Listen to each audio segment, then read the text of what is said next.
Bueno, buenos días, buenas tardes. Estamos aquí en un nuevo episodio de la tercera temporada ya de Educar con Sentido, con Ezequiel Paserón, de la organización Faro Digital, yo, Judith, de la UB, del grupo de investigación Esbrina, y tenemos el grandísimo honor de contar hoy con Aina Tarabini, una colega, una queridísima amiga.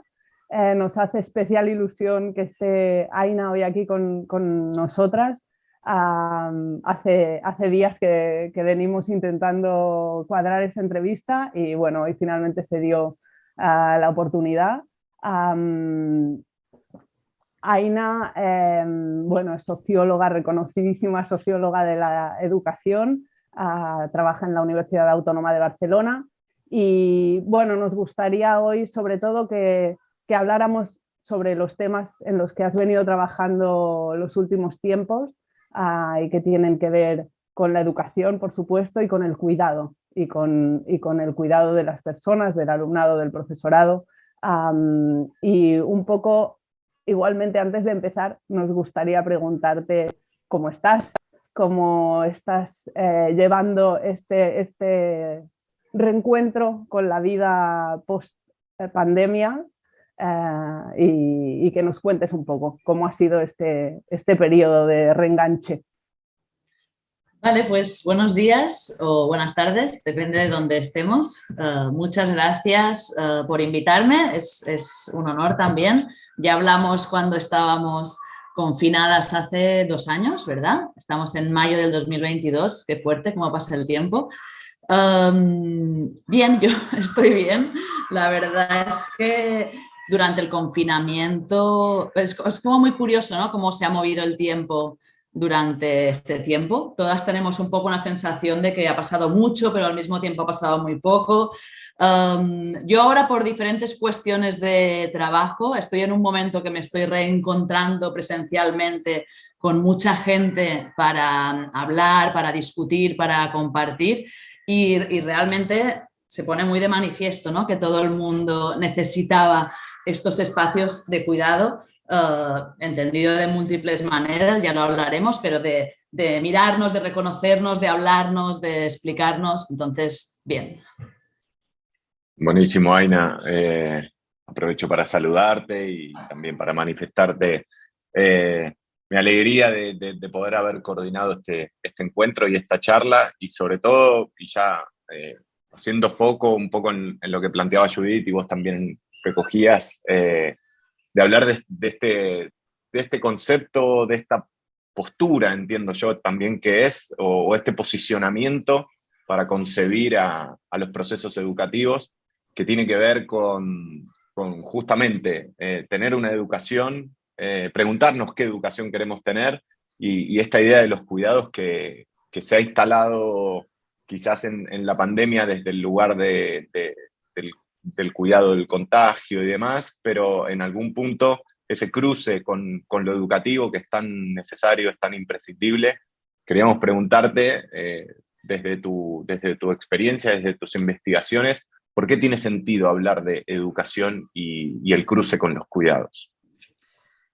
Vale, me gusta que hayas utilizado la palabra postura o posicionamiento, porque creo que es importante para entender cómo abordar este concepto. Creo que durante la pandemia se utilizó mucho el concepto de cuidados, es evidente, pero no sé hasta qué punto se utilizó de verdad, entre comillas. Se habló mucho de cuidar, no sé hasta qué punto se utilizó una comprensión amplia de cuidar, ahora me explico, y no sé hasta qué punto ha tenido traslación en políticas concretas. De hecho, hoy en día, por ejemplo, en Cataluña, yo vivo en Barcelona, los centros educativos tienen un malestar muy grande porque se sienten poco acompañados, poco escuchados, poco respetados por la administración educativa, y esto tiene que ver con una falta de cuidado.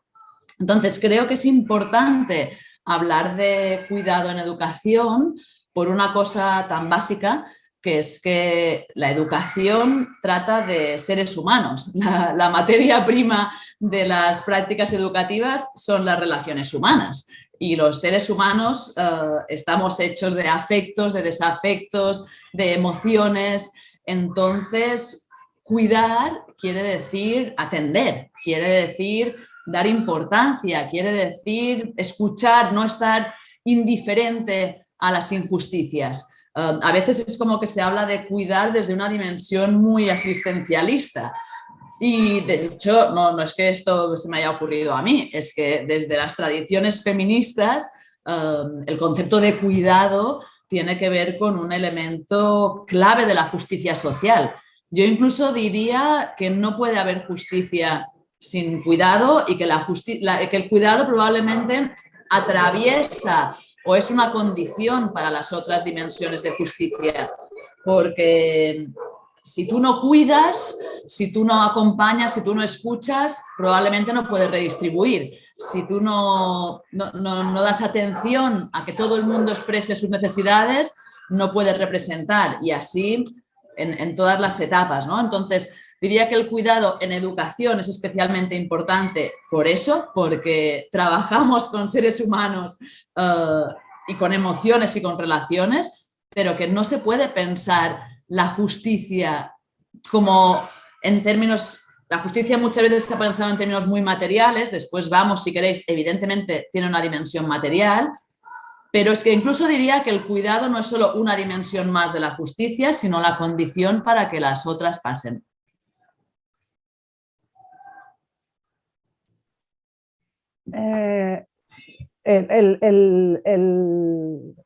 La relación esta que estableces, ¿no? Entre el cuidado y la justicia social, entre todas las formas de distribución, ¿no? Y que has trabajado en profundidad y sobre el papel de la escuela y de la educación en estas formas de distribución, de la representación, de la visibilidad, del escuchar, ¿no? ¿Dónde dirías que esta injusticia social es más visible en la escuela o en la educación, si hablamos en términos más amplios? Y por otro lado, ¿te parece que existen como ejemplos de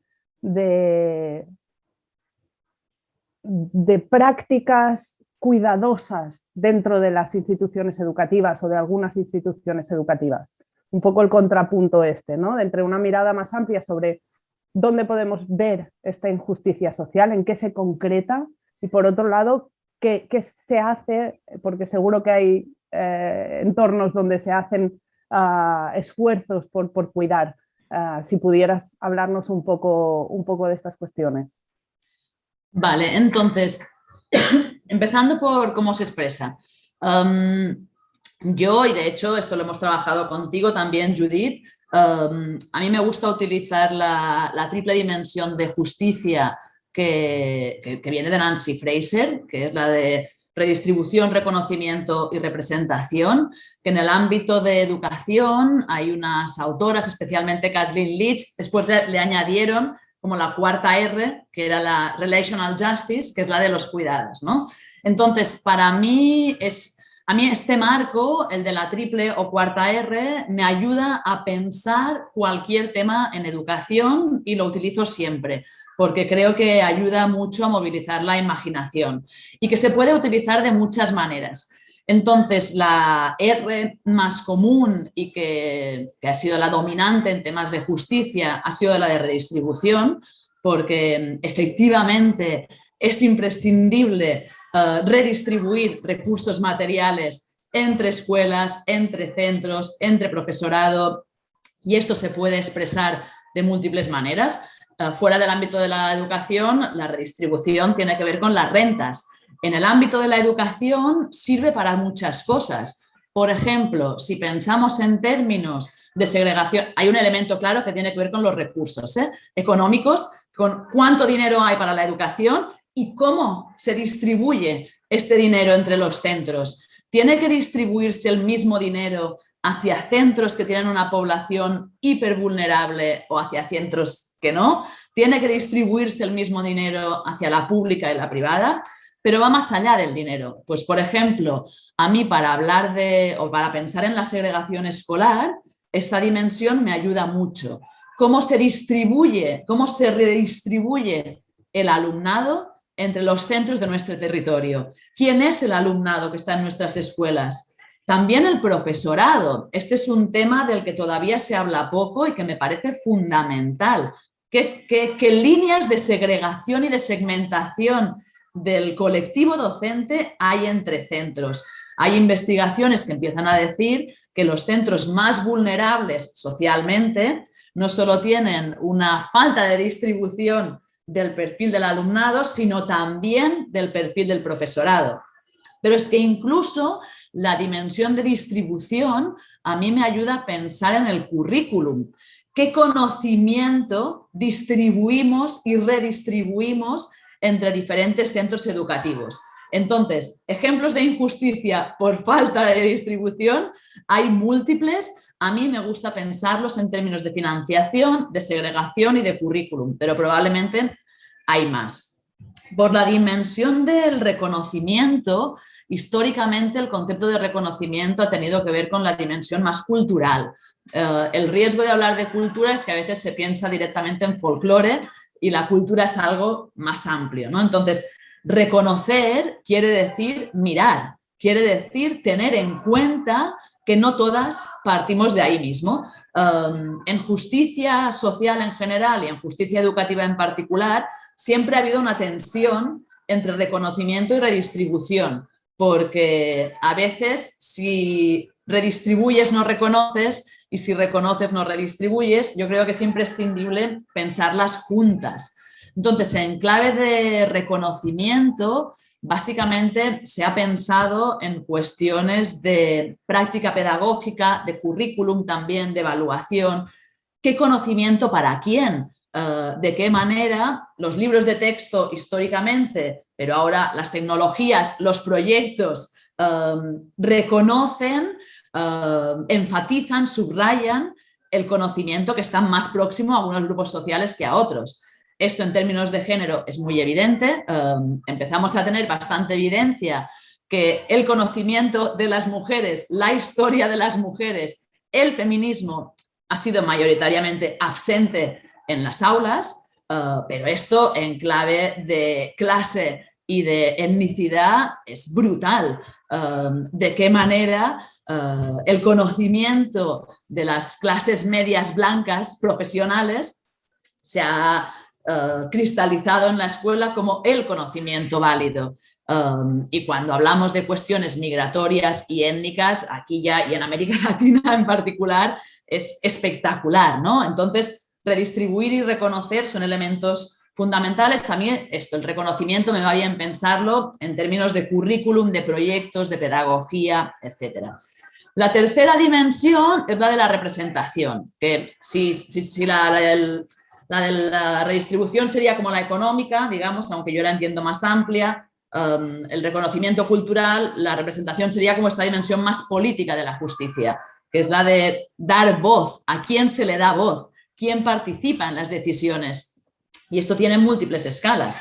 ¿De qué manera los y las docentes tienen voz en la política educativa? Esto me parece brutal. Creo que estamos en un tiempo en que se piensa en los docentes como operarios de las decisiones que toman otros, y creo que aquí hay un tema a pensar y a repensar. ¿Qué espacios tiene el profesorado para pensar, para ser activo de sus acciones, para movilizarse críticamente?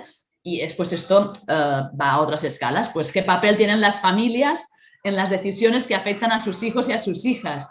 ¿De qué manera el alumnado puede decidir sobre aspectos de su currículum? ¿Cómo dentro de los centros educativos los claustros son más o menos democráticos?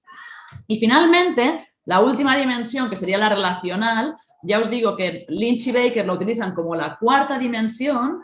Yo cada vez creo que esta cuarta dimensión no es una cuarta dimensión, sino que es la condición para entender las otras tres. No creo que haya una dimensión de justicia relacional que vaya sola, sino que para que haya redistribución, reconocimiento, representación, tienes que tener la mirada del cuidado, tienes que tener la mirada y las condiciones, porque para cuidar no solo hace falta mirada, hace falta condiciones también, pero tienes que tener este elemento de la preocupación por la injusticia de la escucha, de la atención puesta en el centro.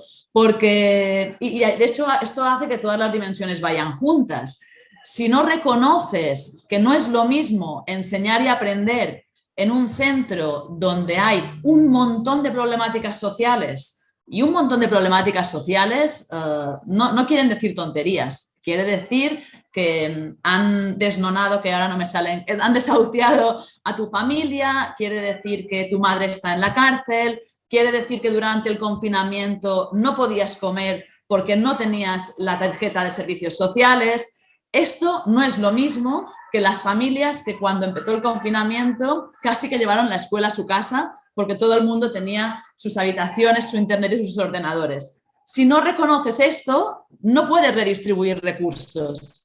Si no lo reconoces, no puedes dar voz. Entonces, creo que desde aquí podríamos pensar en múltiples ejemplos de desigualdad.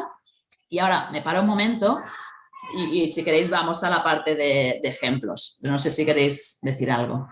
Sí, totalmente. Yo estaba pensando, Aina, en algún punto,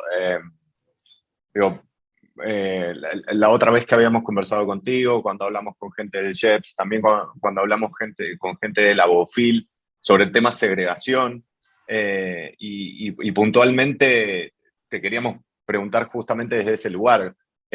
No te digo ejemplos de casos de éxito, de cómo desentramar la segregación escolar, sino en algún punto yo escuchándote digo, bueno, todo parte desde una intención de, bueno, como la educación está tan centralizada, hay como cierta homogeneización en la distribución, sobre todo en lo económico, pero también implícitamente termina impactando en las otras dimensiones que vos mencionás, y quizás lo que se ve en estos centros segregados es que el cuidado o la contención o lo social es lo que mayoritariamente prima a través de los obreros o las obreras o los operarios de la educación que vos marcabas, ¿no? Que en algún punto terminan quedando como en el medio entre los responsables de lo educativo, de bajar las políticas públicas, pero por otro lado, como el 90% de la tarea es contener, apoyar, brindar, escuchar y tratar de estar,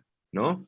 Y en algún punto permitimos que afloren esos discursos de, bueno, en estas escuelas no se aprende, porque en algún punto terminan siendo como servicios sociales, ¿no? Entonces quizás, enfocándolo desde este lugar, quizás algunas políticas públicas que conozcas de otros espacios, ¿no? De Cataluña o de España o lo que sea, digo, ¿qué acciones así en lo macro has visto o qué directrices o qué horizontes se plantean para poder romper con esta segregación, ¿no? De que la gran mayoría de la población en situación de vulnerabilidad van todos y todas al mismo centro, ¿no? Y qué consecuencias trae esto, ¿no? De en algún punto no compartir o no aprender en un espacio entre desiguales, porque en algún punto es bastante homogéneo y segregado, ¿no?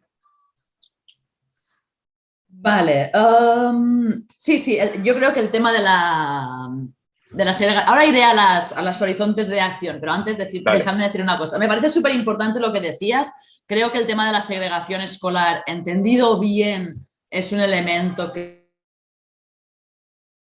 es clave y que atraviesa nuestras vidas, porque efectivamente los sistemas, nuestras escuelas son profundamente desiguales. Y aquí creo que sí que es importante decir que a veces cuando se habla de esto se tiende a pensar solo en cuestión de política urbana. Y esto Judith también lo ha trabajado mucho. Claramente, pues las escuelas tienden a reflejar las características de los barrios. Pero es importante decir y explicar que va más allá, porque si no, es como que parece que no se puede hacer nada, ¿no? Pues si vivo en un barrio de pobres, normal que en la escuela haya pobres, y si vivo en un barrio de ricos, normal que en la escuela haya ricos. No se puede hacer nada desde la educación. Esto es mentira, porque hay un montón de investigación que ha demostrado que dentro de los mismos barrios, quien va a las diferentes escuelas es diferente. Es decir, un barrio con una composición social, digamos, heterogénea, donde hay clases trabajadoras, donde hay clases medias, donde hay población autóctona, donde hay población migrada, dentro del mismo barrio, esta población se distribuye de forma muy desigual y entonces tienes centros que están muy cerca, y son muy diferentes. Por tanto, algo pasa.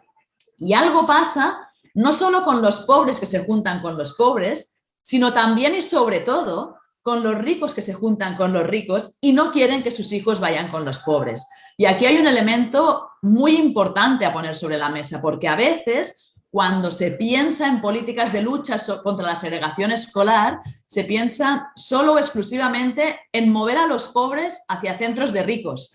Y creo que aquí hay algo que también nos tendríamos que preguntar en las implicaciones simbólicas que tiene esta cuestión. Y entendedme cuando digo pobres y ricos, pero es que hay una cuestión de pobreza y riqueza aquí detrás. Y efectivamente, si no ponemos la mirada sobre esta cuestión, si no la cuidamos, si no la atendemos, generamos esta falsa dicotomía sobre enseñar y cuidar. Yo creo que todas las escuelas tienen que enseñar y cuidar y que de hecho es esto, ¿no? Es una falsa dicotomía.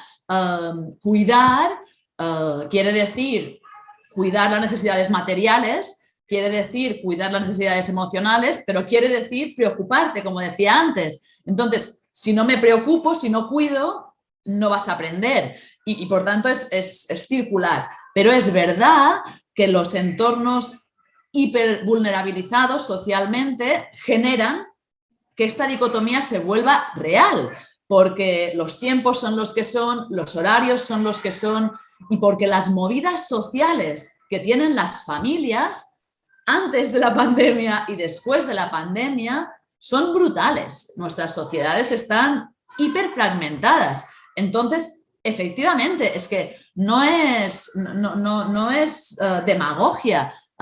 Hay centros que literalmente, cuando cerraron las escuelas, el día siguiente tenían escuelas montadas en casa, profesores conectados online, todo el mundo con sus ordenadores. El otro día una directora de un centro de máxima complejidad me explicaba que la mayoría de sus familias ocupan casas, viven en situación de ocupación porque son profundamente pobres. Entonces, cuando llegó la pandemia, se reubicaron. Lo primero que tuvieron que hacer fue encontrarlas físicamente. Una vez las encontraron, muchas habían cogido COVID porque sus espacios eran pequeños, porque estaban todas juntas, se quedaron sin trabajo porque no podían salir. Después tuvieron que empezar a buscar tarjetas de servicios sociales para alimentación. Después de 3 meses, empezaron a pensar si podríamos pensar en ordenadores. Entonces, claramente, es decir, las acciones que hacen unos centros u otros están marcadísimas por la composición social de su alumnado. Y esto genera una injusticia brutal, porque sí, porque no se puede aprender cuando tienes hambre y porque no te puedes concentrar a explicar la ecuación de tercer grado de matemáticas cuando tu alumno se está desmayando. Entonces, clarísimamente, este trabajo de contención social genera esta dicotomía entre educadores y educadoras, trabajadores sociales, y creo que desde aquí después se generan estos malestares y estos discursos que a veces son como la defensiva, ¿no? De, no, la escuela no tiene que cuidar, la escuela tiene que enseñar. O no, la escuela no es un parking, la escuela no es para dejar a tus niños. Creo que son falsas dicotomías que se expresan por estos malestares. Entonces, las consecuencias son de profunda injusticia para todos. Yo creo que algo importante a decir y a demostrar es que la heterogeneidad escolar es buena para todas. No solo es buena para aquellos que están en situación peor, digamos, por el efecto contagio, porque cuando hay diversidad social, diversidad cultural, hay más posibilidad de transformar expectativas, disposiciones, aspiraciones, lo que sea, sino que es bueno para todas. No hay ningún estudio, al contrario, que diga que la heterogeneidad genera consecuencias negativas para los ricos. No, es que no las genera consecuencias positivas para el aprendizaje y para el futuro. Es decir, no podemos tener sociedades cohesionadas cuando nuestras escuelas están profundamente fragmentadas. Entonces, hay una cuestión ideológica. Esto hay que decirlo. Hay gente que no quiere que sus hijos e hijas se junten con la población trabajadora porque no quieren bajar su estatus social y por una cuestión de distinción y reproducción social. Más allá de esto, creo que tenemos un margen de maniobra brutal para, más allá de la militancia, porque la militancia es necesaria pero no es suficiente, para mostrar a montones de familias que a veces tienen miedo que aquello es bueno para todos, para sus hijos, para los hijos de los otros, y que solo desde aquí tendremos sociedades cohesionadas. Entonces, horizontes de acción. Hay cosas tan sencillas como cuidar la infraestructura de las escuelas. Cuando una familia va a una escuela, lo primero que ve son sus paredes. Y nosotras, digo nosotras porque con Judith hemos hecho trabajo empírico juntas y creo que todas hemos tenido esta experiencia, ¿no? Que cuando llegas a una escuela sientes si aquella escuela de nuevo está cuidada o no. Hay escuelas que literalmente se le caen las paredes a trozos. Esto es la primera imagen, ¿no? Que tiene una familia. Por tanto, no basta que digas, hey familia, lleva a tu hijo allí y confía. Tú tienes que darme elementos para confiar. Y estos elementos para confiar pasan por tener escuelas en condiciones a nivel de espacios, tener equipos estables, porque en los centros donde hay más complejidad social hay también más rotación del profesorado. Entonces, a más rotación de profesorado, más dificultad de hacer un proyecto. ¿Cómo vas a hacer un proyecto conjunto, con sentido, que interpele si cada día se va el profesorado? Entonces, luchar contra la segregación escolar implica pensar en políticas de distribución del alumnado, que no quiere decir llevarte al pobre al barrio del rico, implica distribuir recursos, garantizar que el profesorado de los centros más vulnerables tiene más estabilidad, tiene más condiciones, tiene incentivos no financieros porque no suelen funcionar, pero sí profesionales para generar equipo.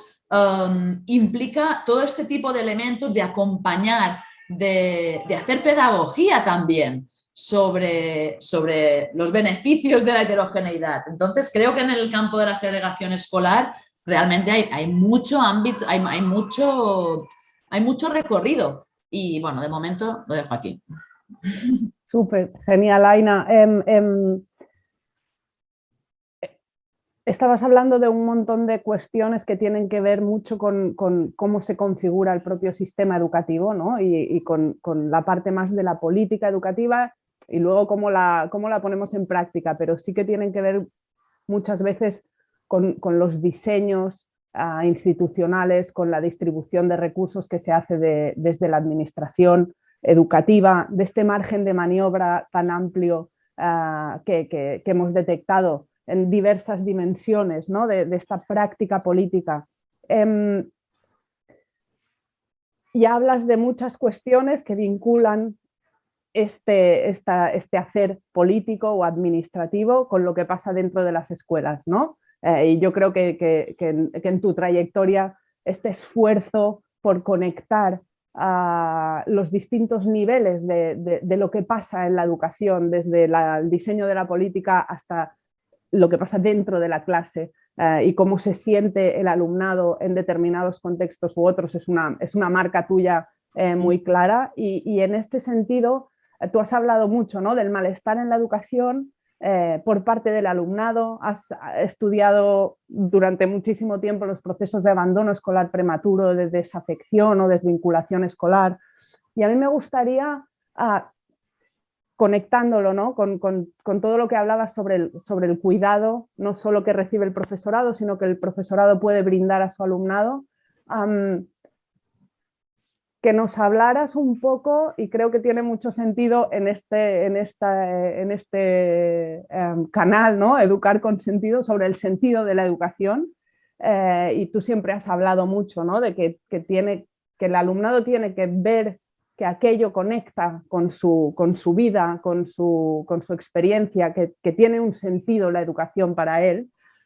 Y me gustaría, si pudieras hablarnos de tu impresión sobre cómo ha cambiado o no la cuestión del sentido de la educación en este periodo de pandemia y pospandemia. ¿Qué queda de lo que había antes, qué hay de nuevo en la capacidad de las escuelas también de generar este sentido, de movilizar estrategias que permitan conectar más, mejor con las vidas de su alumnado para que tenga sentido para este alumnado estar allí en esa institución, ¿no?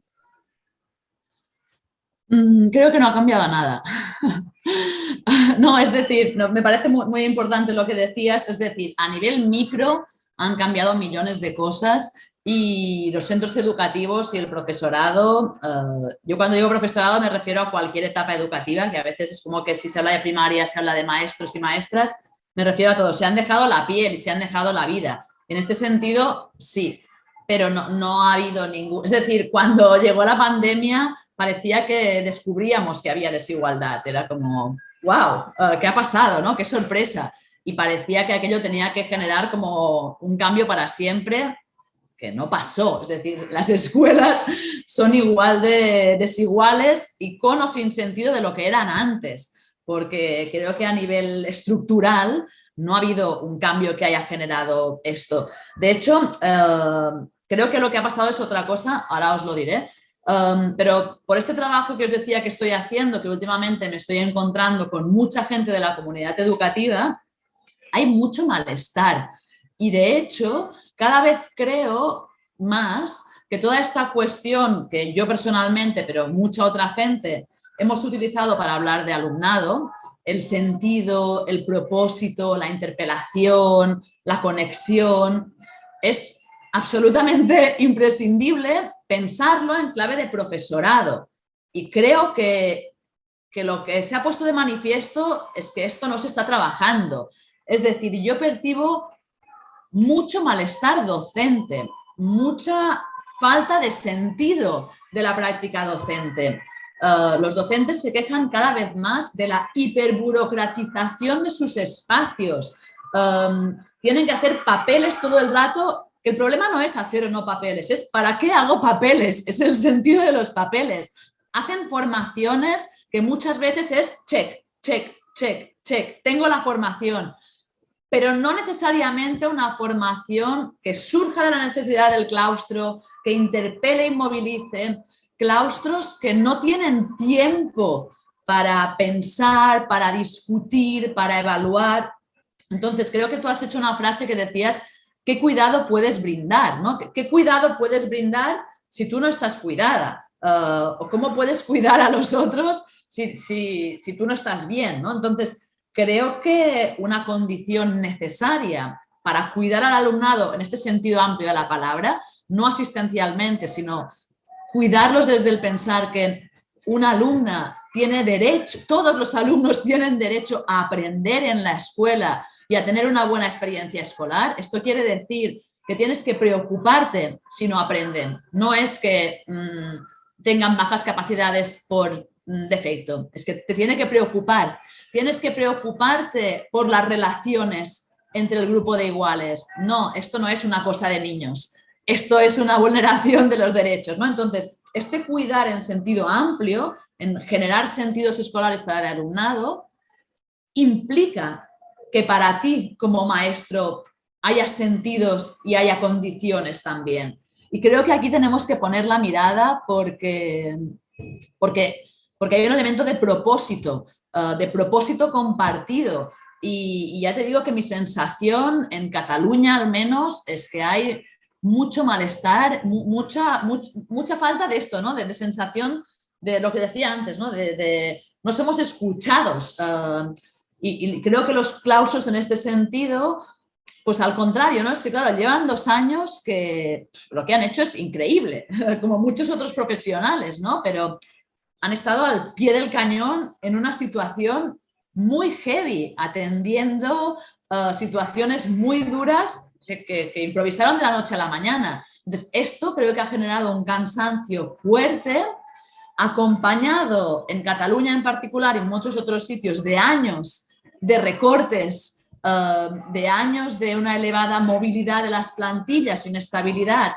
Creo que es un elemento de investigación central en estos días. ¿Cómo se articulan los sentidos docentes como condición de posibilidad para articular los sentidos del alumnado? Me parece muy importante. Entonces, ¿qué ha cambiado? Diría que en positivo poco o nada. Desde Bien. lo macro, Sí. desde lo micro probablemente sí. Sí. Cuando decías escuchar, ¿no? Yo directamente pensaba, bueno, es que hace falta caminar las escuelas, hace falta olerlas, respirarlas, ¿no? Entender qué es lo que está pasando. Esto que vos planteabas de la cantidad de tareas burocráticas es infernal. O sea, que además de dar las clases, además de la contención, además del cuidado, además de estar, de conversar con las familias, luego está toda una parte de registro, toda una parte de hacer trámites que quizás tendría que hacer el alumnado o las familias, y que todo siempre cae en la labor docente.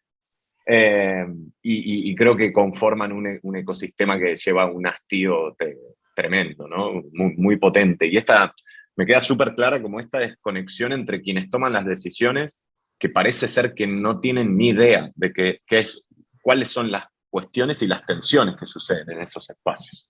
Ahora yo te agrego una dimensión más. Sé que no es quizás el foco central de tus estudios o tus investigaciones, pero sí en cuanto a persona que está netamente conectada con lo educativo. Sé que comprendés que la dimensión sociodigital, porque nos gusta llamarla así, previamente hablábamos de lo postdigital, pero bueno, son todas cuestiones de etiquetas que sirven para comprender o para tratar de acercarnos a comprender de qué es lo que está sucediendo.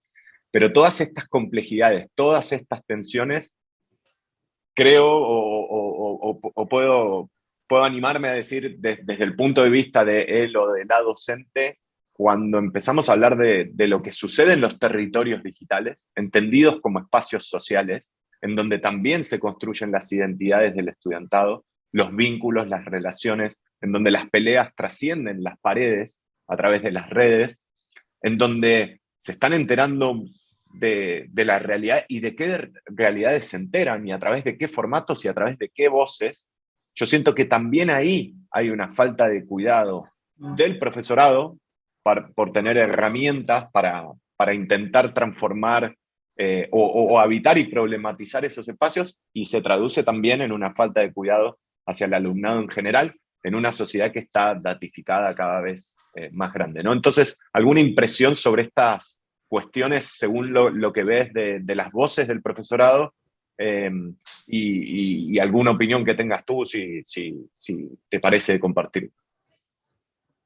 Vale, sí, creo que diría dos cosas en base a lo que decías. Creo que el discurso sobre el mundo digital, postdigital, sociodigital, tiene como dos problemas, no sé si son, o dos miradas mayoritarias que son problemáticas. Una es la mirada moral.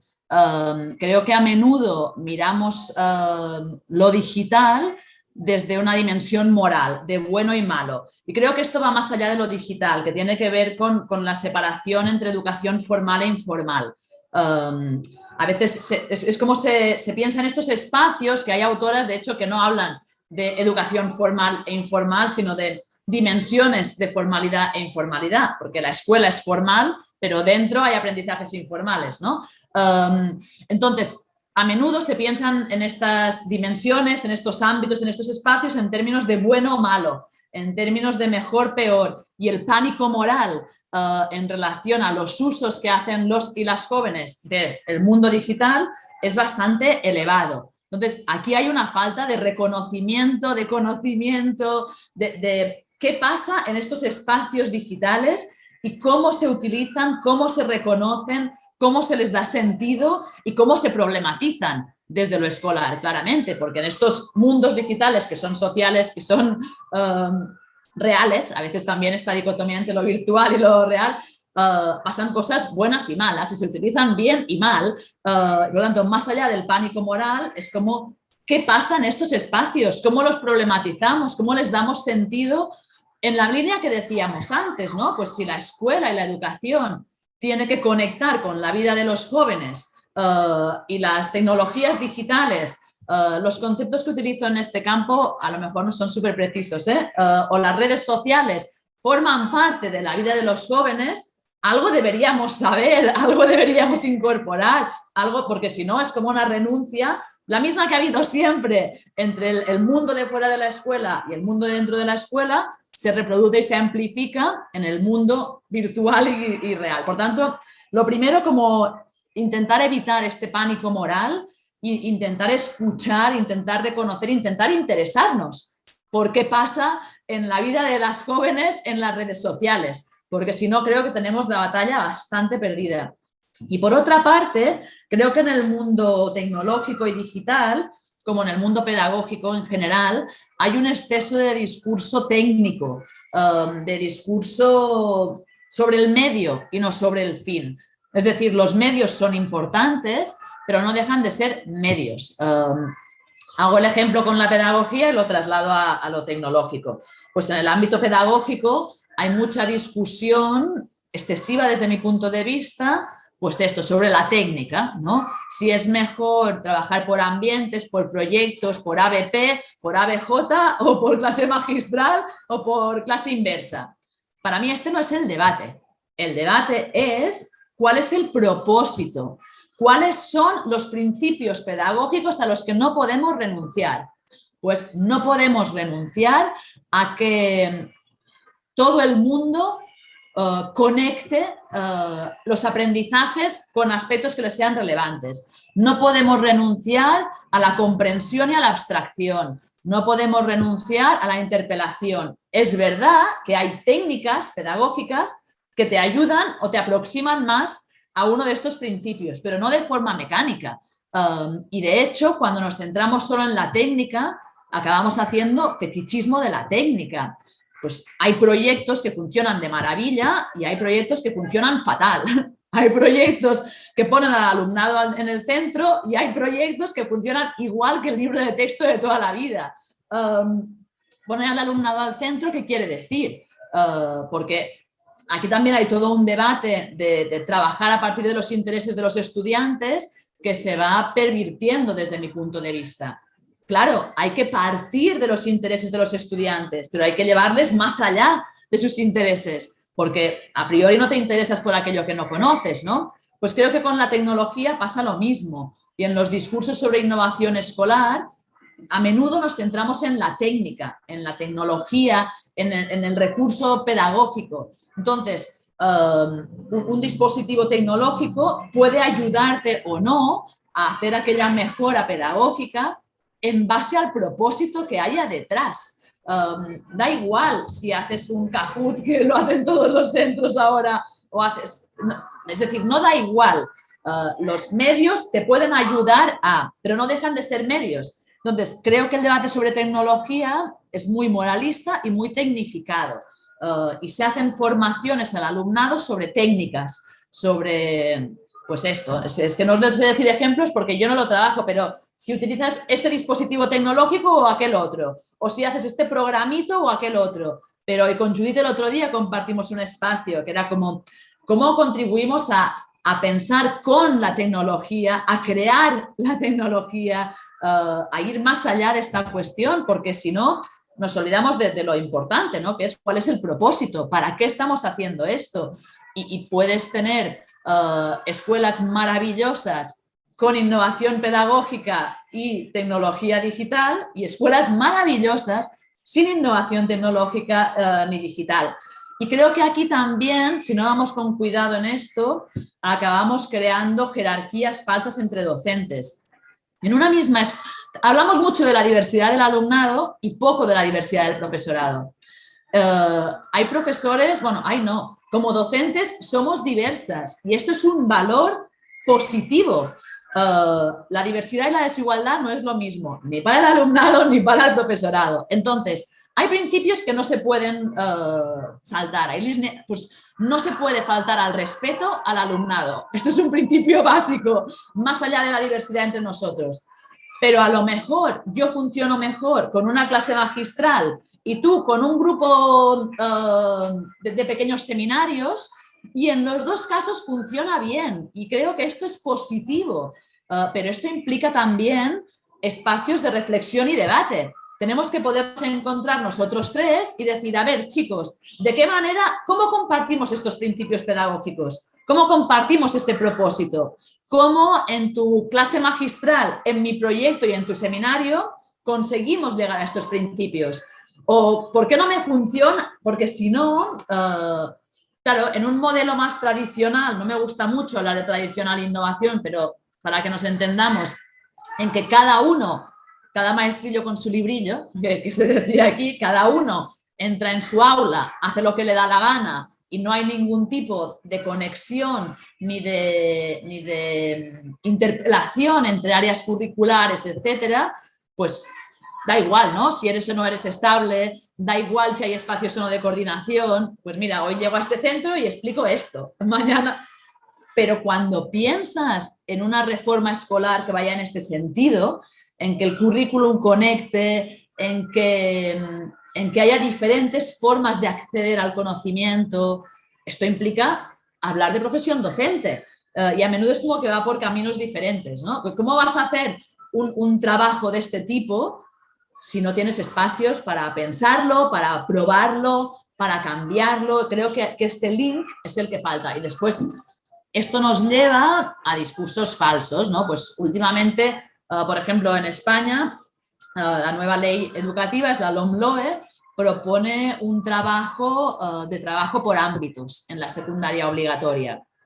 Para mí, ya os decía, en realidad me da igual si se le llaman ámbitos o no, pero para mí es una buena noticia que se plantee una removida del currículum de la ESO, por lo que decíamos antes, porque hay muchísimos estudiantes que no conectan con aquello. Esto no quiere decir regalarles el título, hacerlo fácil, todos estos discursos que vamos oyendo. Ay, pues ahora vamos a regalar el título, ahora todo el mundo se va a divertir, no se van a esforzar. No, te vas a esforzar igual.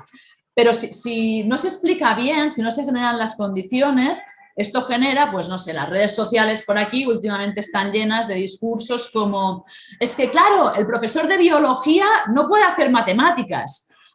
Y claro, una familia de a pie dice, claro, me vuelca el corazón, porque ¿cómo va a aprender mi hija matemáticas si se lo enseña la profesora de historia?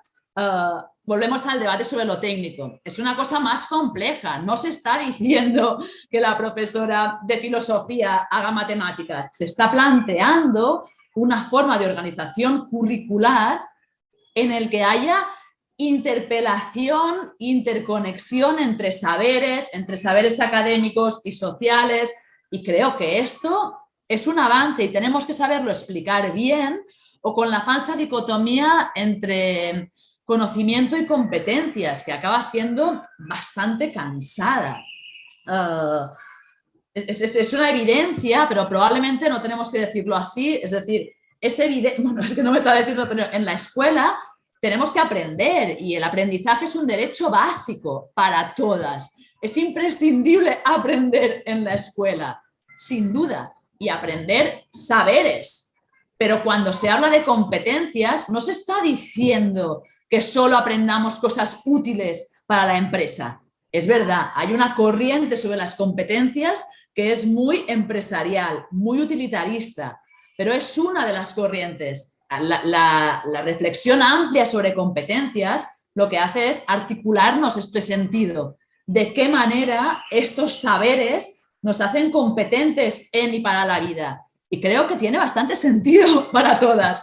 Entonces, volviendo a la pregunta, porque me voy, si el debate lo hacemos solo sobre la técnica, sobre si es ABP o ambiente o proyecto, sobre si hago un Kahoot o whatever, generamos falsos debates y generamos miedo en las familias, porque, a ver, tú llevas a tus hijas a la escuela para múltiples cosas, pero una de ellas es que aprendan. Y por tanto, este ruido te hace pensar, wow, pues si no va a aprender y no va a saber nada, casi que no la llevo aquí, ¿no? Entonces creo que esto se tiene que cuidar.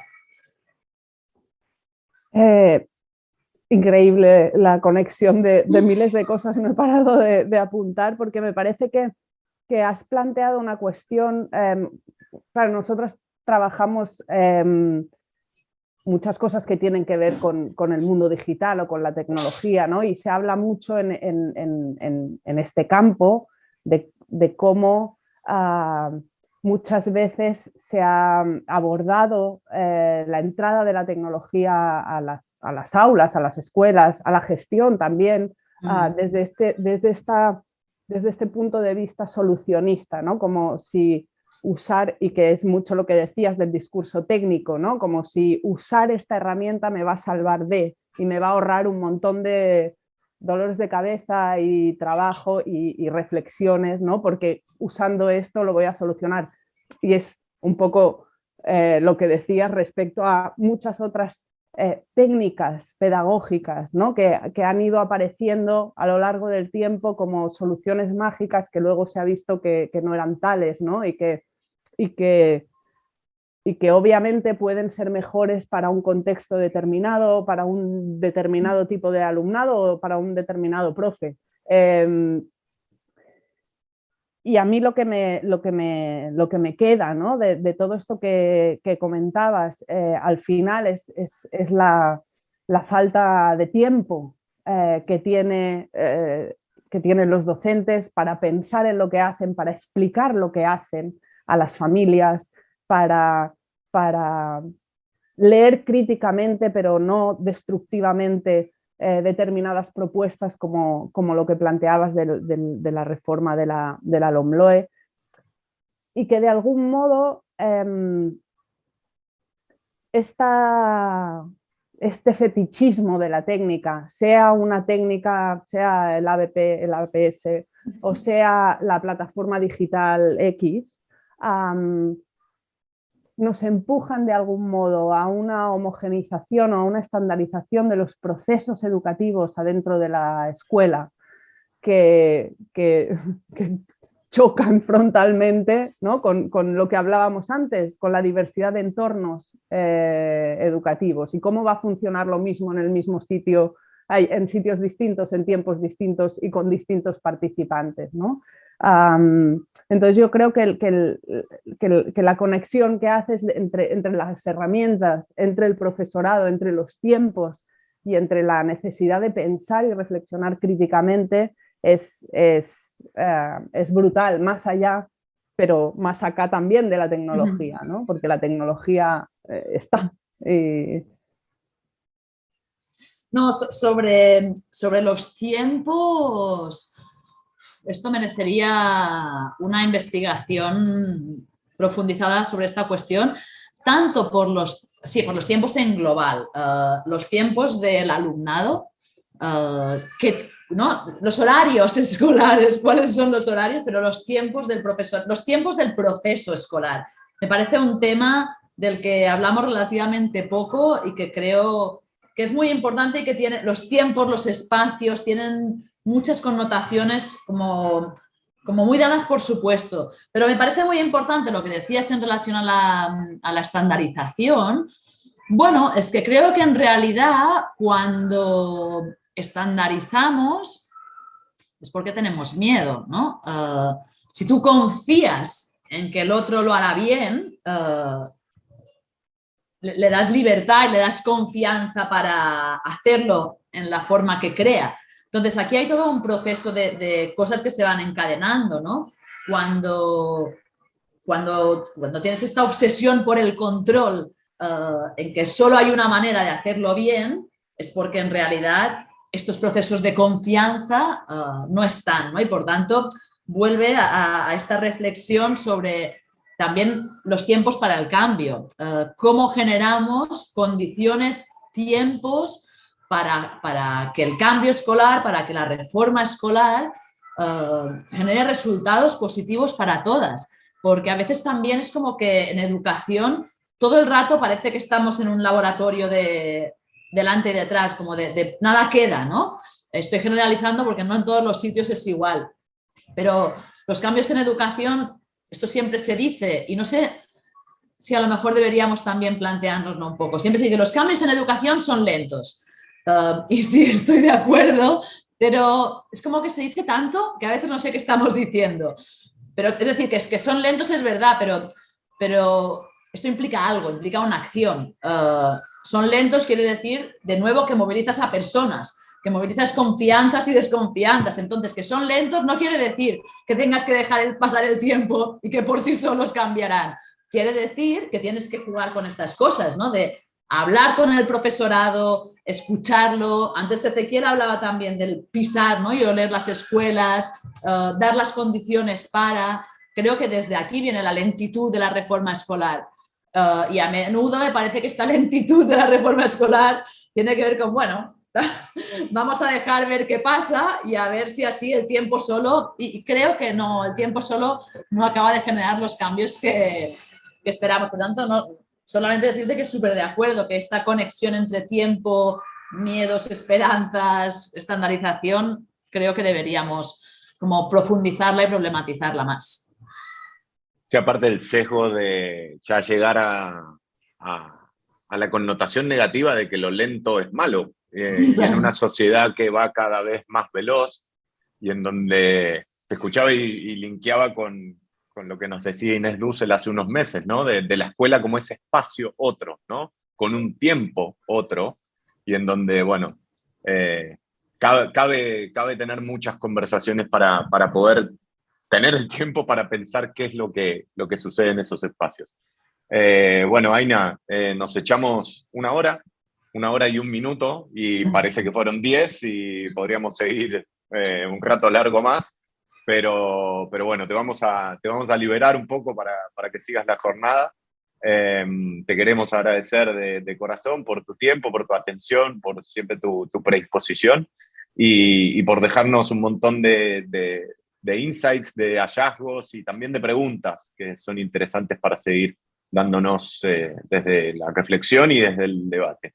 Así que, bueno, si te quedó algo para decir o para comentar. No, gracias a vosotros, Ezequiel y Judith, un placer realmente. Es que volvemos a lo mismo, ¿no? Cuando se generan espacios y tiempos para pensar, para conversar, para aposentar, a lo mejor ahora nos vamos corriendo y ya no lo podemos aposentar, ¿no? Pero entonces pasan cosas y esto a menudo nos lo olvidamos en el mundo educativo y creo que desde aquí es una oportunidad. Entonces, nada, agradeceros la oportunidad de pensar y reflexionar juntas. Muchas gracias. A vosotros.